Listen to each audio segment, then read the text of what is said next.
this is a cracker because I've got loads of these behind me in the cabinet. Meteorites. I love meteorites. And occasionally we get hit by about 36,500 tons of meteoritic material per year, this planet. So it's not insignificant. Some years it's more. Chelyabinsk in 2013, massive meteorite exploded 17 meters wide, showered the whole of northern Siberia with tiny little micrometeorites. Some of them are in the cabinet behind me. Occasionally they hit things. And when they hit like things that we've constructed, they turn into what's called hammerstones. So a meteor, before it hits the ground, once it hits the ground, it's a meteorite. If it hits something like a barn or a shed or a house or whatever, they tend to be called hammerstones. There's some really famous examples. One hit a car, basically a rubbishy old $400 car. The car sold for $75,000 after it'd been hit by a meteorite. So meteorites are literally gold from space. In the last week or so, some lady in Canada basically was asleep in a bed about 10 to midnight, and I think it's October the 3rd in British Columbia, so BC, really beautiful part of Canada, and she woke up with a meteorite next to her on the bed.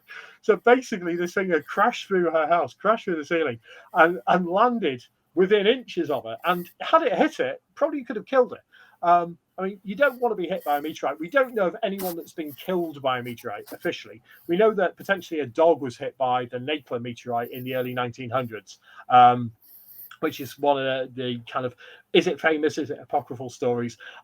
There's been some other examples. There was a lady in the 1950s that a meteorite crashed through her roof, bounced off something in her living room and bruised her on her leg.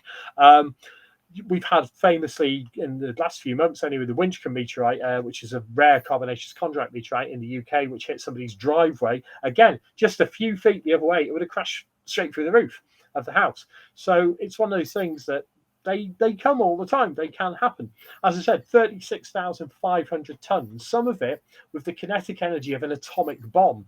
Thankfully, 71% of the Earth is covered in water, so most of it blasts over the oceans and they're high air bursts, and we don't really notice them that much. But it's interesting now looking at the UK Meteorite Monitoring Network and the UK meteor cameras, and lots of people have got meteorite cameras and meteor cameras, meteor cameras.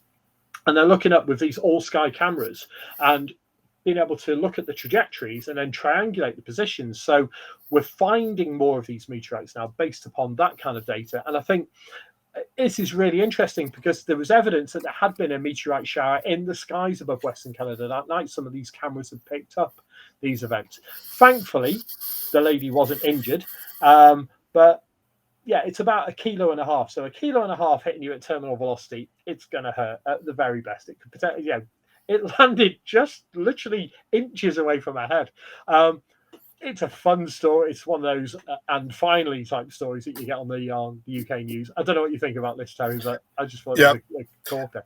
Yeah, you mentioned something there that's very important. A lot of people think that a meteorite landing on Earth is going to be coming in with the sort of velocity it has in space, which is kilometers per second.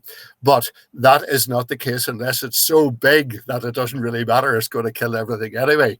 Yeah. Basically, they come in at speeds of 40, 50, 60, 70 kilometers per second, and they are slowed down by the Earth's atmosphere at varying heights, depending on just how big they are and how fast they're going. But basically, when you see a meteorite, even a really brilliant one like the Chelyabinsk one, you're only seeing it when it is traveling at this very, very high velocity and vaporizing, or strictly speaking, not vaporizing, ionizing the air as it's passing through.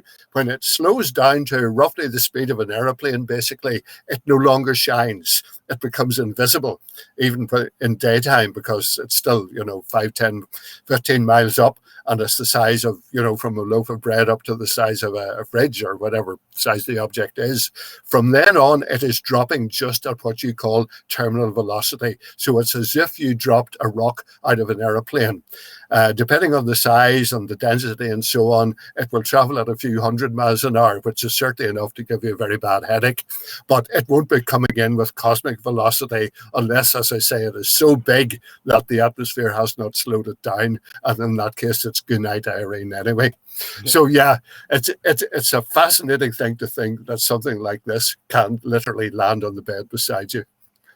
And the nice thing is, hopefully this lady said she's going to keep it. It's going to be staggeringly valuable. So if she ever wants a retirement fund, unlike what happened at Winchcombe, where basically they, kindly or whatever gave it all away into science, which is fantastic from a scientific research perspective. But that was a very valuable meteorite there. So hopefully this lady will, do something similar and give some of it to science, but keep some of it. It'd be really nice. It'd be a fantastic keepsake to have on your mantelpiece and say, that nearly hit me at some point in the future.